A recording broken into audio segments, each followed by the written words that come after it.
चलो दोस्तों, बहुत अच्छा लगा, आप बहुत अच्छे तरीके से जुड़ ले हैं। हमारा प्रोग्राम खत्म नहीं हुआ है। Now we are moving our next session.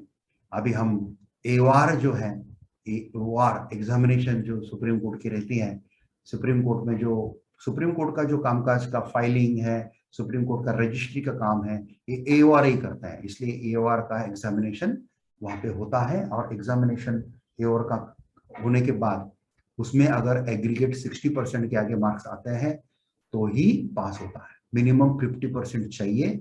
4 subject रहते हैं इसमें। सुप्रीम कोर्ट प्रोसीजर है, प्रैक्टिस प्रोसीजर, एक ड्राफ्टिंग का रहता है। सुप्रीम कोर्ट के सभी टाइप के ड्राफ्ट उसमें आपको करने पड़ते हैं। एक रहता है प्रोफेशनल एथिक्स का, और एक रहता है लीडिंग केसेस का। लीडिंग केसेस 64 केसेस हो गई है लीडिंग केसेस। और ये सब बहुत हार्ड एग्जाम रहता है। और चेक करने वाले जो लोग रहते हैं, यानी कि जिसको हम चेक करने वाले प्रोफेसर बोल सकते हैं, वो प्रोफेसर नहीं रहते, वो सीनियर लॉयर रहता है। इसलिए वो लीगल एक्यूरेंसी ये वो सब देखते हैं, और बहुत कम रिजल्ट इसका लगता है। ये रिजल्ट में से भी ये लोग कैसे फटाक से अच्छे मार्क्स लेते हैं, निकलते हैं, और सुप्रीम कोर्ट में एवार बन के बहुत अच्छा काम करते हैं, ये देखने जैसा है दोस्तों। और जो एवार नहीं रहते हैं वो अर्गुइंग काउंसिल है। एज पर, एक याद रखना, as per advocate act you have right to appear in any court, any tribunal in the Indian territory, okay, including Jammu and Kashmir also, in any court, including Supreme Court of India, आप अर्गू कर सकते हैं। खाली supreme court का एवार का जो restriction है वो अर्गू करने के लिए नहीं। अर्गू करने के लिए कोई भी भारत का लॉयर सुप्रीम कोर्ट में अर्गू कर सकता है, लेकिन सुप्रीम कोर्ट का जो रिस्ट्रिक्शन है वो रजिस्ट्री की जो फाइलिंग प्रोसीजर वगैरह जो है, ये सभी हाईकोर्ट से अलग होती है यहाँ पे। इसलिए यहाँ के ही अगर फाइलिंग प्रोसीजर देखने वाले अगर लोग हैं तो इसलिए वो एवार का प्रोसीजर है। And Supreme Court has given the power by the constitution of India to frame their rules. High court को भी रूल्स फ्रेम करने के पावर कॉन्स्टिट्यूशन ने दिए हैं, सुप्रीम कोर्ट में दिया है। इसलिए सुप्रीम कोर्ट और कॉन्स्टिट्यूशन के पावर के अनुसार अपने रूल्स फ्रेम करते हैं। इसलिए यहाँ पे ये एवार का एग्जाम रहता है। इसके लिए मिनिमम 4 साल का स्टैंडिंग प्रैक्टिस आपको होना चाहिए। 1 साल का एवार का आपने एवार के अंडर अपने काम करना चाहिए, उसका सर्टिफिकेट दो, फिर ये एग्जाम दे सकते हैं। और 4 बार ये एग्जाम दे सकते हैं। और लेकिन आपका एग्रीगेट नहीं आता है 60%, तो उसमें कुछ ऑप्शन है, लेकिन काफी बार वो चारों के चारों सब्जेक्ट आपको वापस देखने पड़ते हैं। इसके ऊपर मेरा डिटेल एक वेबिनार है, सुप्रीम कोर्ट प्रोसीजर रूल्स, वो 2 घंटे का वेबिनार है, वो जरूर देख लीजिए। कभी वक्त मिला तो मैं ये चारों सब्जेक्ट के ऊपर अलग अलग एपिसोड भी बनाने की कोशिश करूंगा। और ये जो एक्सपर्ट लोग रहेंगे, जो एवार एग्जाम छोटे हैं, यंग है, डायनेमिक है, उनकी आज हम बात सुनते हैं। अभी हमारे पास आज 2 हैं। एक है सोमेंदु मुखर्जी, इनको एक्सेलेंट मार्क्स मिले हैं। और दूसरे निशांत वर्मा जो है वो है। अभी मैं सोमेंदु जी की माइक मैं आपको ये करता हूँ, अनम्यूट के लिए करता हूँ। अभी खाली म्यूट नहीं करना, आप अनम्यूट कर सकते हैं आप माइक। जी सर, नमस्ते, गुड इवनिंग। Good evening.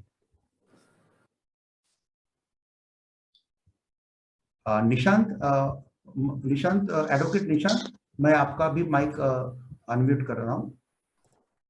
हाँ निशांत जी, आपका वीडियो ऑन कर लीजिए। Yes sir. हाँ, so everybody can see both of you. Somendu Mukherjee and Nishant Verma, ये देखो दोनों कितने यंग है और कितने डायनेमिक है, और कितने अच्छे मार्क्स लिए हैं इन्होंने। एक भी सब्जेक्ट में एक्चुअली 50 के आगे पासिंग है, एग्रीगेट 60% चाहिए, लेकिन दोनों को एक भी सब्जेक्ट में 55, 58 ऐसा नहीं है। सभी सब्जेक्ट में 60 के आगे ही मार्क्स है। तो एग्रीगेट का वगैरह फायदा नहीं, पूरा मेरिट के ऊपर 100% वो, या इनको किसी को एक को 55 भी मिलता और एक को 65 मिल जाता तो भी एग्रीगेट 60% निकलता है, एवार क्लियर हो जाता है इनका। लेकिन इन्होंने निश्चय किया था, शायद ऐसा लगता है कि हर सब्जेक्ट में 60 के आगे ही लेना है। तो चलो मैं अभी सोमेंदु मुखर्जी को रिक्वेस्ट करता हूं कि सोमेंदु आप बताइए कि आपका जो एक स्ट्रेटेजी जो था अलग अलग सब्जेक्ट का स्टडी का, वो एग्जैक्टली क्या था, आपने क्या किया था और कितने महीने इसके लिए मेहनत किया है और कितना महीना इसके लिए मेहनत का रीजनेबल है, ये थोड़ा सा आप हमारे दर्शक को बताइए। पूरे भारत के दर्शक हैं और ये जब यूट्यूब पे जाएंगे तो बहुत अच्छे आगे चल के व्यूज मिलते हैं और ये मार्गदर्शक रहेगा आने वाले AOR के एग्जामिनेशंस के लिए। So in whatever in comfortable language you can explain in Hindi, English, no issue of that language. So Somendu, now charge with you to explain these things. जी सर, नमस्ते, गुड इवनिंग आप सभी को और आपके दर्शकों को। मैं हिंदी इंग्लिश दोनों मिक्स करके सबमिट करना चाहूंगा, क्योंकि मैंने आपके प्रीवियस वीडियोस भी देखे हैं, बहुत अच्छा रिस्पांस रहता है और आपने आज हमें मौका दिया सबके सामने आने का और हमारा एक्सपीरियंस शेयर करने के लिए। तो we are seriously grateful to you and your channel and your audience sir. Thank you sir. To start with advocate on record, हम लोग जब सुनते हैं, हम लोगों ने जब सबसे पहले प्रोफेशन हमने ज्वाइन किया था, हम तब से सुनते आ रहे हैं कि ये एडवोकेट ऑन रिकॉर्ड 5 साल बाद एक ऐसा एग्जामिनेशन होता है। तो बड़ा डॉन्टिंग और इंटिमिडेटिंग का लगता है उस टाइम पे, जब हम लोग जस्ट फ्रेश आते हैं एज लॉ ग्रेजुएट्स। तो तब से 5 साल का वेट करना, 5 साल बाद आप एलिजिबल होंगे। तो पहले जब आप 4 साल कंप्लीट करते हैं तो उसके बाद आपको एक कमेंसमेंट लेटर देना पड़ता है सुप्रीम कोर्ट को। उसके बाद 1 साल की ट्रेनिंग आपकी होती है before with N advocate on record with 10 years standing. तो उसके बाद 1 साल बाद यू सबमिट कंप्लीशन सर्टिफिकेट, उसके बाद you are eligible to write the exam. अब हमारे केस में सर, हमारे बैच के साथ ये दिलचस्प बात रही कि we were caught with the COVID pandemic at that time. So even though we were eligible to write the exam almost 2 years back, but we had to wait and we had to be patient. So I think that was the first unique and the most unprecedented thing that happened with our batch. कि हम लोग को ये समझ नहीं आ रहा था कि अगर तैयारी शुरू भी करें तो कैसे करें और करें या ना करें, because we had no information, no news about the exam. Usually exam से जून में होता है और last all these years traditionally the exam has happened in June. तो जब हम एडवाइस भी लेंगे लोगों से who have cleared the exam और जिन्होंने किया है, who have been successful in the previous batches, तो वो लोग हमेशा कहेंगे कि नहीं, आपका समर वेकेशन शुरू हो जाता है मई महीने में, तो आप मई में थोड़ा सा पढ़ लीजिए, जून में एग्जाम दे दीजिए और आपका क्लियर हो जाएगा। But for us we had to वो थोड़ा सा अलग करना पड़ा हमें, बिकॉज पहली बात तो हमें कोई जानकारी थी नहीं, वी हैड नो इन्फॉर्मेशन कि कब एग्जाम होगा। But anyway sir, to start with, initially जब कोई भी AOR का एग्जाम शुरू करे, तैयारी प्रिपरेशन जब शुरू करे, ये एक बार अपने जो क्लोज सर्कल ऑफ एसोसिएट्स हैं या कलीग्स हैं उनसे जरूर बात करना चाहिए, उनसे जानना चाहिए कि उनका एक्सपीरियंस क्या था और उन्होंने कैसे पढ़ाई की। तो हमने भी वही किया था। तो सब लोगों ने ये कहा कि 4 पेपर होते हैं, आप चारों पेपर को अलग अलग, हर एक पेपर का एक अलग स्टाइल होता है प्रिपरेशन का। पहला जो प्रैक्टिस प्रोसीजर होता है, जो आपके पिछले हफ्ते के वीक में भी जो सक्सेसफुल कैंडिडेट थे उन्होंने भी बताया कि प्रैक्टिस प्रोसीजर सबसे स्कोरिंग माना जाता है, और हमको भी यही बात कही गई कि practice procedure is like mathematics, कि अगर आप सही चीज लिखेंगे तो आपको बहुत अच्छे मार्क्स मिलेंगे। तो प्रैक्टिस प्रोसीजर के लिए sir supreme Court rules is very important, the bare act जो आता है सुप्रीम कोर्ट रूल्स का, बिकॉज काफी लोग होते हैं कि जिन्होंने सुप्रीम कोर्ट में प्रैक्टिस रेगुलरली नहीं की होती है। So for them as well as those who are not very regular but are in touch with Supreme Court, they will be aware of all the procedures.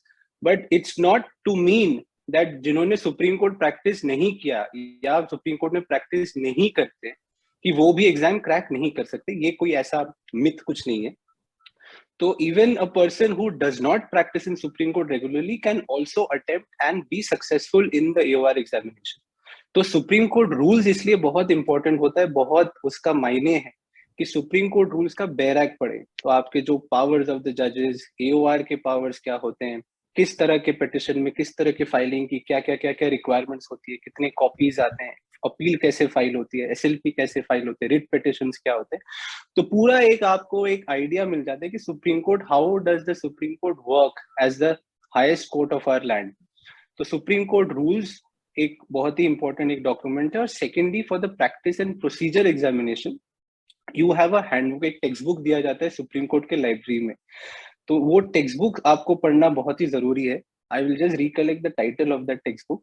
we can share that with the audience. So for the practice and procedure examination, these two are very important. For the drafting paper, I would say we should all wait कि जब जो lectures लिए जाते हैं, lectures as in जो paper set करते हैं, ये भी एक ट्रेडिशन है ये एग्जाम का कि जो पेपर सेट करते हैं वो ही एग्जामिनर्स आके आपको लेक्चर्स देते हैं just about 20 days before the examination, so that you get an idea ki what the examiner is actually expecting from the person who's attempting to write the exam. तो उनका एक frame of mind जानना बहुत ही जरूरी है कि how are you expected to answer the paper. तो for the drafting paper, again, जिन्होंने थोड़ा सा प्रैक्टिस किया है सुप्रीम कोर्ट में, they will be aware of all the formats की एसएलपी कैसे, हम कहाँ क्या ग्राउंड्स आते हैं, क्या प्लेयर क्लॉज आता है. But what is more important and सबसे क्रिटिकल बात ये है कि हम लोग सब टाइपिंग के यूज टू है. We are all use to typing our drafts, typing our SLPs and typing our writ petitions. तो जो सबसे चैलेंजिंग बात ये आती है कि यूजुअली क्या होता है, अब किसी को आप एसएलपी ड्राफ्ट करने के लिए कहते हैं तो वो कहते हैं कि चलिए आप अगले दिन सुबह आप मुझे एसएलपी का ड्राफ्ट दीजिए. तो still you will get 12 hours to work on one draft, that too on a laptop और a computer. But AOR exam में ये बात रहती है कि आपको चार ड्राफ्ट या 5 ड्राफ्ट आपको अटेम्प्ट करने. लैपटॉप तो आपके पास होता भी नहीं है, आपको सारा हैंड राइट करना पड़ता है. So you have to remember the format, you have to remember किस फॉर्मेट में क्या किस तरह का सीक्वेंस रहेगा, कि कैसे आपका ओपनिंग पैरा रहेगा, क्या ग्राउंड्स आएंगे और क्या प्रेयर क्लॉज आएगा. सो 4 से 5 पिटिशंस आपको हैंड राइट करने पड़ेंगे ड्यूरिंग द एग्जामिनेशन. और इसलिए सर बहुत जरूरी होता है कि हम राइटिंग प्रैक्टिस करें. तो अगर I think one of the first steps to attempt the advocate on record examination is to do writing practice. क्योंकि हमें किसी को भी राइटिंग की आदत सबने छोड़ दी है. कॉलेज में हम लोग जब करते थे 5-6 साल हो गए, किसी के 10 साल हो गए, तो राइटिंग को किसी की आदत अभी है नहीं, रह नहीं गई है. तो first and foremost we should all start writing. एक आप रजिस्टर लीजिए, सिंगल रूल जो रजिस्टर होता है, आप एक पेन लीजिए अच्छा, जो आपको फ्लो में हेल्प करे. Because choice of a pen is also very important, because वही आपका डिटरमाइन करेगा कि आपका स्पीड कितना है एग्जाम में और आपकी हैंडराइटिंग कितनी लेजिबल है. कि एग्जामिनर अगर आपका हैंडराइटिंग ही नहीं पढ़ पाएगा तो आपको मार्क्स, आई थिंक अगर आपने अटेम्प्ट भी किया वो सारे क्वेश्चंस, मार्क्स आपको उतने नहीं मिलेंगे. So writing practice sir is very important. Writing speed is important. कि जब आप कोई भी अटेम्प्ट करें क्वेश्चन, अगर आप पिछले साल के क्वेश्चन पेपर्स भी देखेंगे, आप एक क्वेश्चन बैंक बनाएंगे, आपको एक ट्रेंड मिलेगा कि किस तरह के क्वेश्चंस पूछे जाते हैं, क्या क्या टॉपिक्स ज्यादा इंपॉर्टेंट है. तो उसको आप अपने टाइम में अपने आप को टाइम कीजिए. और writing by the clock is very important, because एक एग्जाम में अगर आपके फॉर एग्जांपल 6 क्वेश्चंस अटेम्प्ट करने या 4 क्वेश्चंस अटेम्प्ट करने, तो you have to time yourself during the examination. हमको ये बात कही जाती थी, we were told the secret to success is to write all your answers, never miss a question. Because एक क्वेश्चन आप मिस कर जाएंगे, वहीं पे आपका -10 हो गया, और एक क्वेश्चन में आपको 0 लाके you are harming your own self. तो to write each and every question and to finish the paper, it is absolutely essential that आप हर एक क्वेश्चन को अटेम्प्ट करके आप पेपर खत्म करें. ऐसा नहीं है कि आप एक क्वेश्चन को आप इतने अच्छे से आप लिखने की कोशिश करें कि दूसरे जो क्वेश्चन है आपके 3-4 और जो क्वेश्चन है उसकी क्वालिटी कम हो जाए. So you have to balance out. ये आपका उस टाइम पे at the moment of giving the exam you have to take a decision, you to take a call कि मैं किस क्वेश्चन को कितना टाइम में दूं. So that is important. Then ethics की जो सर बात है, एथिक्स अगेन जो एक सेट होता है ट्रेंड की क्वेश्चंस जो होते हैं वो रिपीट होते हैं एथिक्स पेपर में. तो वो देख के कि sir you can also attempt to write the ethics question. And leading cases में एक बार तो आपको जानना चाहिए कि किस टॉपिक के क्या क्या केसेस है. अगेन हमें देख के 70 केसेस देखना एक बार में, it is again very intimidating. But you have to find a way to read, not even if you are not able to read the entire judgments, at least you should know as to what the judgment caters to and what the judgment is all about. क्योंकि जब एक question आपके पास आए तो आपको वो head notes दिए जाते हैं from the Supreme Court examination committee. So अगर आपको पता रहेगा कि किस टॉपिक के ऊपर क्या क्या जजमेंट है तो आप इजीली आप अटेम्प्ट कर पाएंगे. एंड एक और मैं आपको बात करना चाहता हूँ, और सिर्फ सुनना और समझना कि एडवोकेट ऑन रिकॉर्ड एक बहुत ही टफ एग्जामिनेशन है, ऐसी बात नहीं है. Probably in our country this is the most talked about and the most challenging examination that we have. I think we have heard about the New York bar exam, the UK bar exam. So it is the preparation level is at par, and that is why when people come out on top and we write the advocate on record examination and we understand कि कोई successfully pass करके आया है, तो obviously उसको credit इसलिए दिया जाता है because the preparation is when you are actually practicing. अब practicing advocate जो advocate on record का exam देगा, तो टाइम मैनेजमेंट, टाइम निकालना आपके रेगुलर प्रैक्टिस से वो सबसे ज्यादा चैलेंज हो जाता है. और सर हर एक आदमी, हर एक कैंडिडेट का अपना एक टाइम मैनेजमेंट होता है, अपना एक स्टाइल होता है. कोई लोग 1 साल के लिए पढ़ते हैं, कोई लोग 1 महीने के लिए पढ़ते हैं, कोई लोग 1.5 साल 2 साल के लिए पढ़ते हैं. तो डिपेंडिंग ऑन कैसी आपकी प्रैक्टिस है, आपको टाइम निकालना पड़ेगा. जैसे हमने, जब हम कोर्ट जाते थे 10 बजे 9:30 तक हमारे पास टाइम होता है, तो आप सुबह उठ के थोड़ा बहुत आप टॉपिक्स आप कवर कर लीजिए. और फिर अगर कोर्ट के बाद अगर आपके पास टाइम है, I know it becomes very tiring and very hectic, but अगर आपको वो गोल अचीव करना है to become an advocate on record, तो आपको समय निकालना पड़ेगा. For me personally I would like to state that I would have prepared for about roughly 2 months or so, 60 days if I can put a time on it, because I was faced with a unique situation, sir. I also got married in the month of November. Oh. So this is something that I had never expected, that just immediately after getting married I would be expected to write such a challenging examination. But then I prepared accordingly. जब हमें पता चला that advocate on record exam December महीने में होगा and not June, so we prepared ourselves accordingly. तो मैंने practice procedure सबसे थोड़ा बहुत पढ़ के रखा, जो टेक्स्ट बुक था उसको रीड किया, उसको टॉपिक्स देखे, सुप्रीम कोर्ट रूल्स जो बैरक था उसको काफी हद तक पढ़ लिया था, कवर कर लिया था. So at least till the marriage, which was in November, I had covered certain topics of practice and procedure and the leading cases. And then after November till December, I had about 20 to 25 days in hand.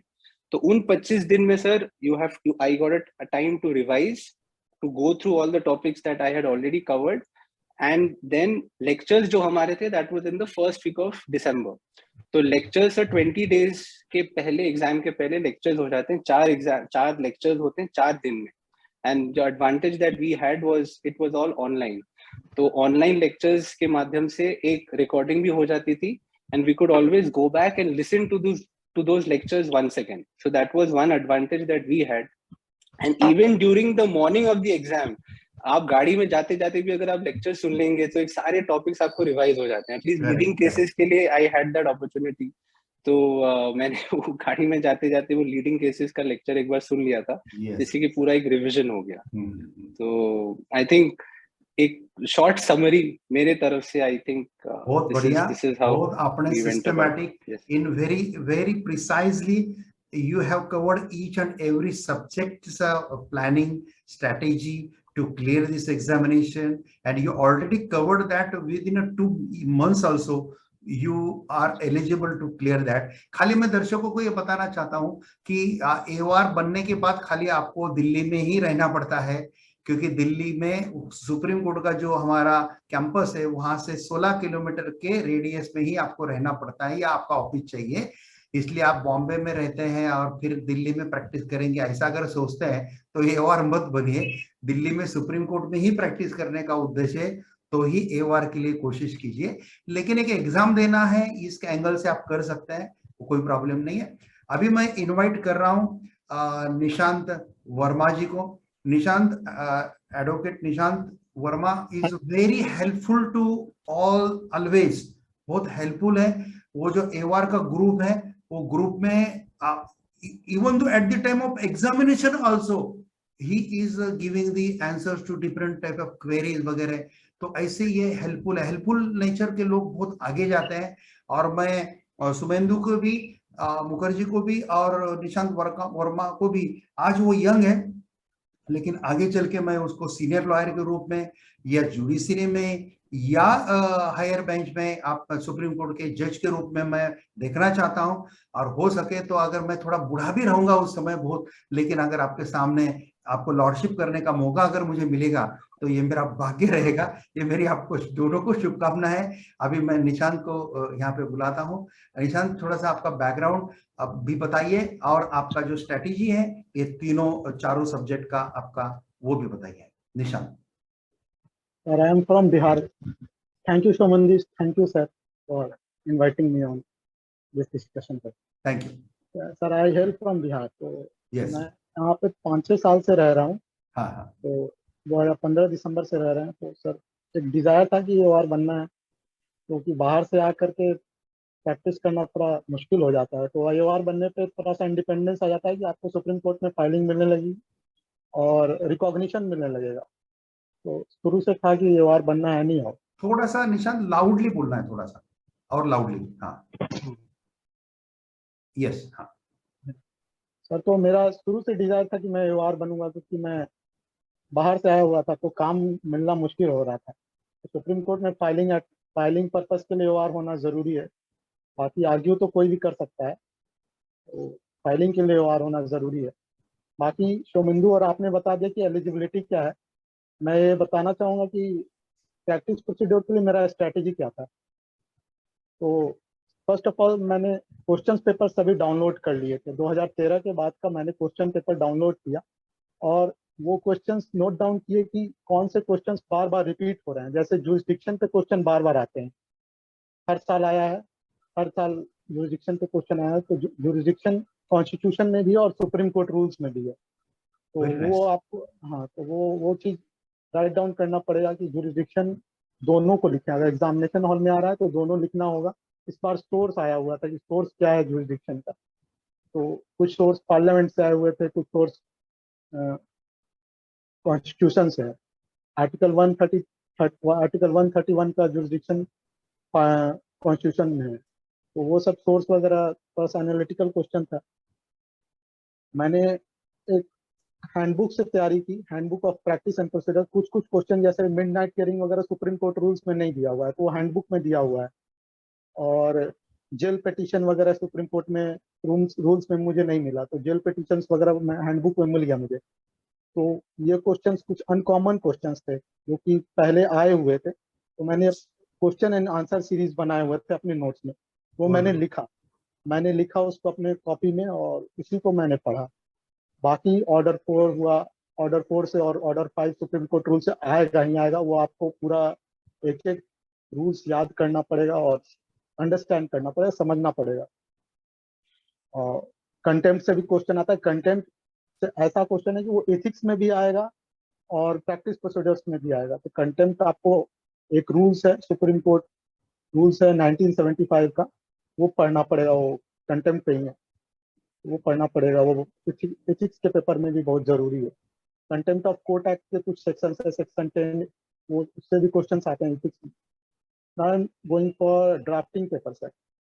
Mainly practice and procedures में sir supreme Court rules पढ़ना जरूरी है। Order 20, 21, 19, order 19, order 20, order 21 और order 22, ये jurisdiction है।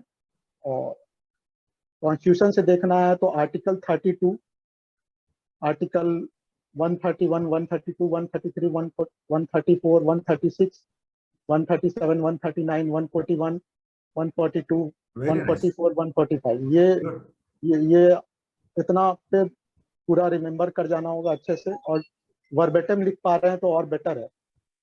Case laws site करना ना भूलें, कभी भी लिख रहे हैं तो केस लॉज आप जरूर याद रखें माइंड में। साइटेशंस लिख पाए या ना लिख पाए, ईयर जरूर लिख लें एग्जामिनेशन हॉल में। तो मैंने ईयर लिखा था, मैंने साइटेशन कुछ भी मुझे याद नहीं रहता तो मैंने साइटेशन छोड़ दिया, मैंने ईयर जरूर लिखा। चाहे वो एथिक्स का पेपर हो, advocacy and professional practice procedure का पेपर था, मैंने केस लॉज साइट किया हुआ था। बाकी ड्राफ्टिंग के लिए सर मैंने 2013 के बाद का क्वेश्चन पेपर जो था वो मैंने अटेम्प्ट किया था। वो कॉपी में 3 बार 4 बार मैंने अटेम्प्ट किया with in a certain time slot. मैंने ड्राफ्टिंग का पेपर 3 घंटे में ट्राई किया, क्योंकि मेरे पास भी कोई सीनियर का हेल्प नहीं था कि जहाँ मैं ड्राफ्टिंग जा करके कर सकूँ।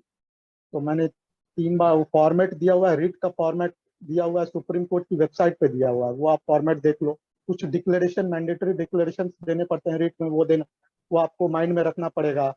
पीआईएल में भी मैंडेटरी डिक्लेरेशन देने पड़ते हैं, वो माइंड में रखना पड़ेगा। एसएलपी का फॉर्म 28 है, वो सुप्रीम कोर्ट रूल्स में पीछे दिया हुआ है, तो वो तो उस फॉर्मेट से बियॉन्ड नहीं जाना है।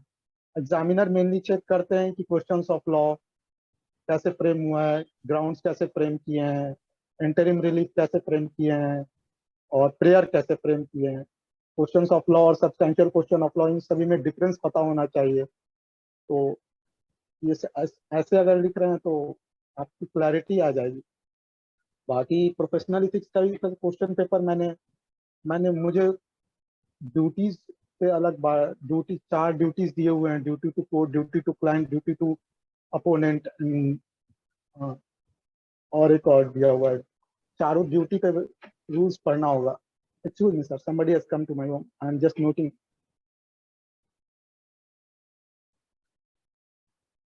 Very nice. निशांत ने बहुत अच्छी तरह से बात किया है, बहुत अच्छा गाइडेंस किया है। खाली उसका माइक अचानक बंद हो गया है। सर उन्होंने कहा कि कोई घर पे आए उनके, तो I think he is muted for some time. I think somebody okay has okay come to okay his house. Okay okay okay okay.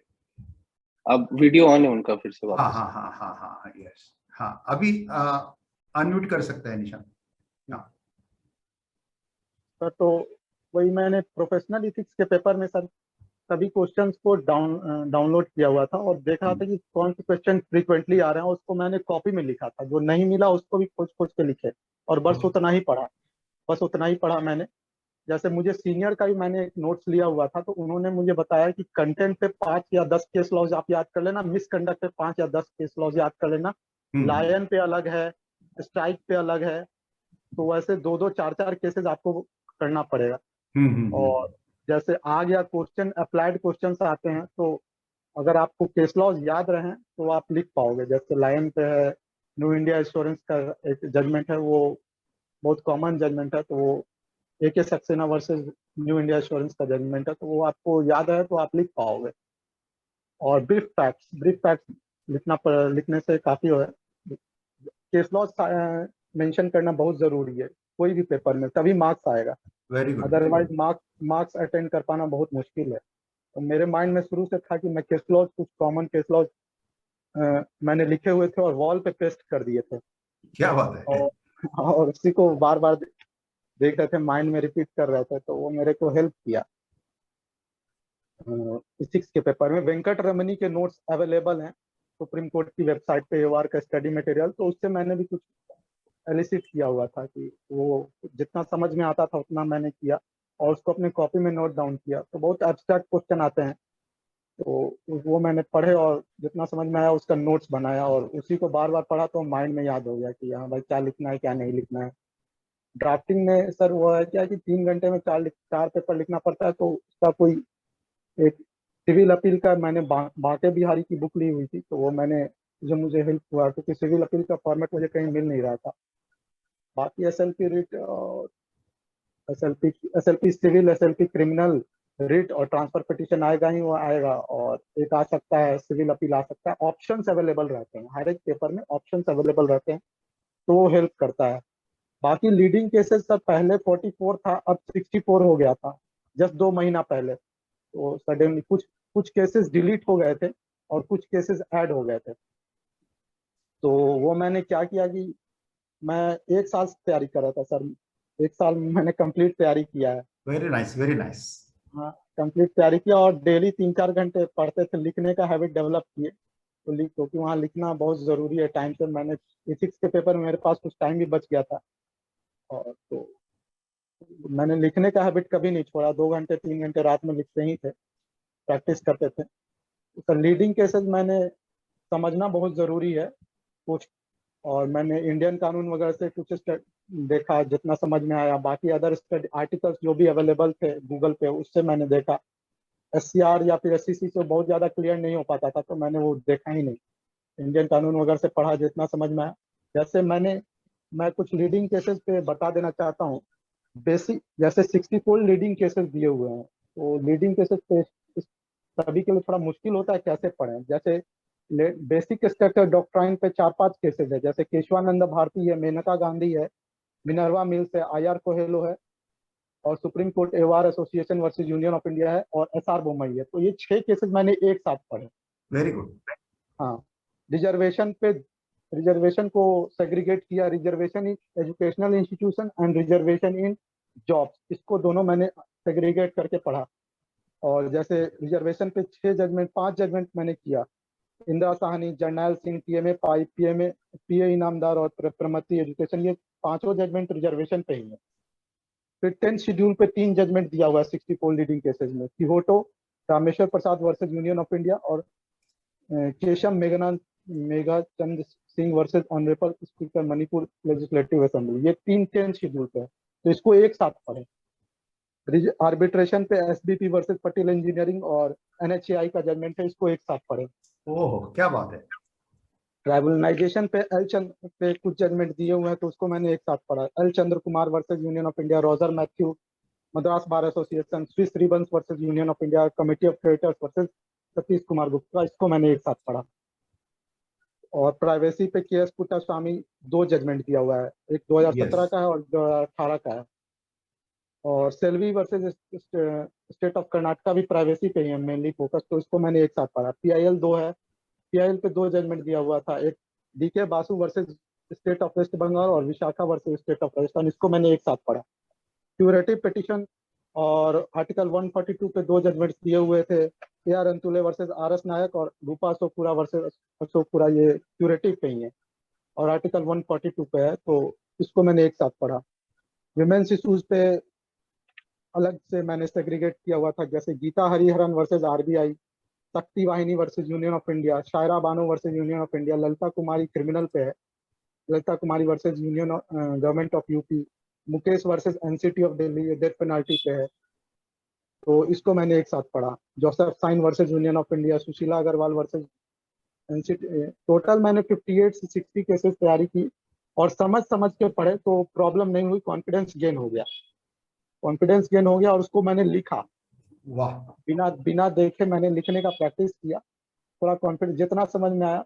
लिखने का एक तरीका डेवलप करना पड़ेगा बहुत, क्योंकि बहुत बार डिसेंटिंग ओपिनियन आ जाता है, पिटिशनर का क्या कंटेंशन था, रेस्पोंडेंट का क्या कंटेंशन था, तो वो थोड़ा सा एक तरीका देखना पड़ेगा। जैसे फैक्ट्स एक बार में लिख लिए, उसके बाद पिटिशनर का कंटेंशन क्या था, रेस्पोंडेंट का कंटेंशन क्या था, इश्यूज क्या थे, और उसके बाद रेशियो क्या दिया और कंक्लूजन क्या क्या दिया जजेस ने। तो इसको सब पैराग्राफ्स में सेग्रीगेट कर लिया और उसके बाद उसको लिखे, उतना ही मतलब पैराग्राफ्स में लिखे तो वो ज्यादा है। बाकी बहुत ज्यादा मगिंग करने से सर वो बोरिंग हो जाता है, तो वेरी नाइस। हाँ, तो वैसे करके पढ़े तो हर एक जजमेंट पढ़ने का एक तरीका मैंने डेवलप किया कि रेशियो क्या था, कंक्लूजन क्या था, इश्यूज क्या था, एटलीस्ट कितना बेसिक अंडरस्टैंडिंग होनी चाहिए, फैक्ट्स क्या थे। तो मैंने कुछ जो जिसमें मार्क्स ज्यादा आए थे, तो उन्होंने भी यही बात बताया कि आप कुछ भी कभी भी लिखो तो थोड़ा सा बैकग्राउंड देना जरूरी है। जैसे बेसिक स्ट्रक्चर पे अगर आ रहा है केशवानंदा भारती, तो उसके 3-4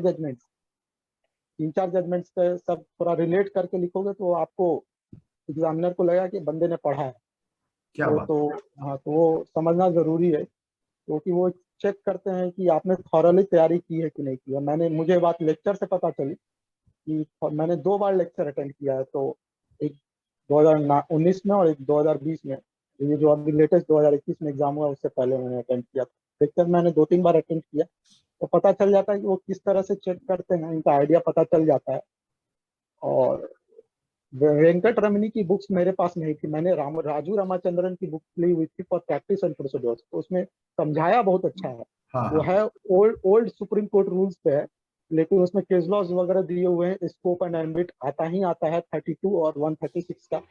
वो हर एक आर्टिकल्स का आपको पढ़ना पड़ेगा कि 141 का स्कोप एंड एम्बिट क्या है, 136 का क्या है, 32 में 5 आ गए, तो उसको बहुत डिटेल्ड पढ़ना पड़ेगा। यहाँ पे फाइनल एपेलेट कोर्ट है, तो वो आपको आगे के लिए भी बहुत हेल्प करेगा। समझ समझ के पढ़ना बहुत जरूरी है कि क्या लिमिटेशन से कहाँ एप्लीकेबल होगा, कहाँ नहीं एप्लीकेबल होगा 136, तो वो समझना बहुत जरूरी है। तो मेरी यही तैयारी की इस टेक्निक से। very nice, very nice, and you elaborate everything in proper ways, और मैं तो आपका सब सुनने के बाद ऐसा सोचता हूँ कि कुछ दिन के बाद अभी अभी तो मुझे सीनियर लॉयर्स और रिटायर्ड जजेस और अलग अलग हाई कोर्ट के चीफ जस्टिस को अगले कुछ नानी पालकी वाला में कवर करना है, इसलिए एवार के रिजल्ट का शायद एक आधा एपिसोड और होगा।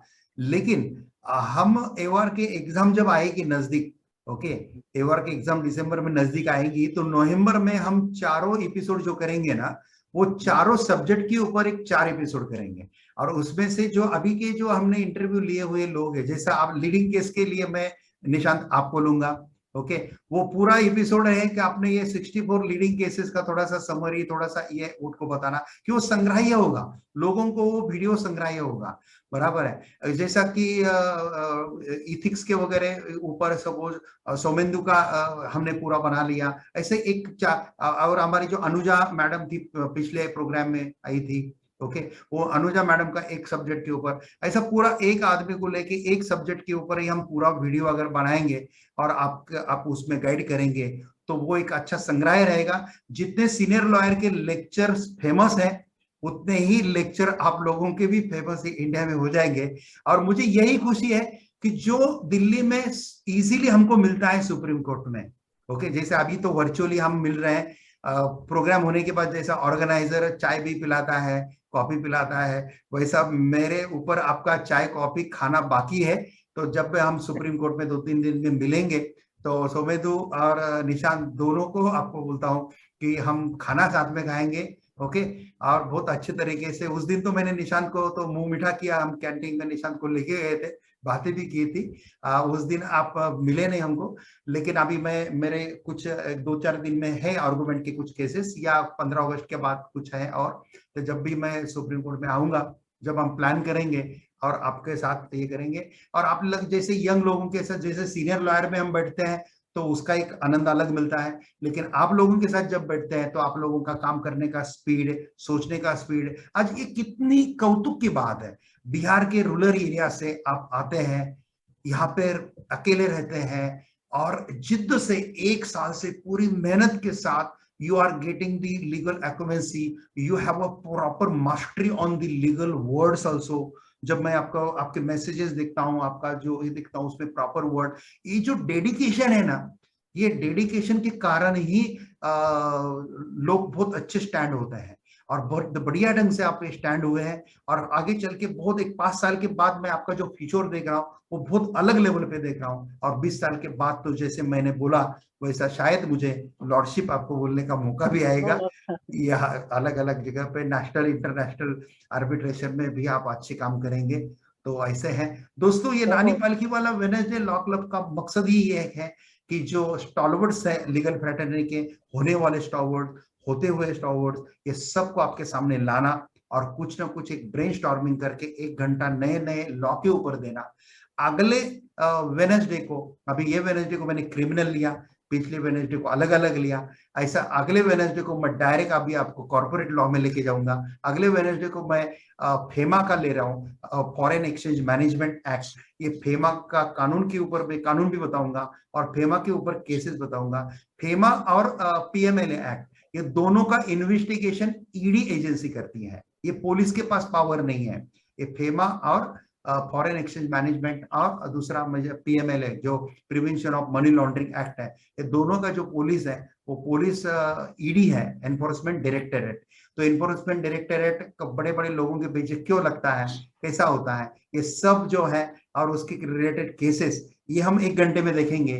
और रिमेनिंग 1 घंटे में एक लास्ट एपिसोड रहेगा अगला हमारा, जिसमें हम एवार का डिस्कशन लेंगे, किसी 1-2 एवार के सक्सेसफुल एवार को बुलाएंगे, करेंगे। और फिर उसके अगले एपिसोड से फिर हम आपको अलग अलग जजेस, सीनियर लॉयर, उनके बारे में भी आपको बताते रहेंगे। 1 घंटा ब्रेनस्टॉर्मिंग और 1 घंटा स्टॉलवर्ड का आपको मिलना है। और जब चाहे ये वीडियो आप डाउनलोड कर सकते हैं यूट्यूब से, फ्रेगमेंट कर सकते हैं, डायरेक्ट आप किसी को भेज भी सकते हैं, मेरा पूरा अधिकार है, मुझे पूछने की जरूरत नहीं है। हाँ, और दर्शकों को ये बताता हूं कि जो गाइडेंस वीडियोस है, ये वीडियो तक ही सीमित है, कृपा करके हमको फोन करके गाइडेंस मत मांगिए, क्योंकि हम एओआर, ये जो एओआर है और हम आर्ग्यूइंग काउंसिल, हम इतने बिजी रहते हैं वर्क में कि कोई मैटर है तो हम डिस्कस कर सकते हैं। गाइडेंस देना या करियर गाइडेंस ये फैकल्टी का काम है, तो आप उनसे ही कीजिए।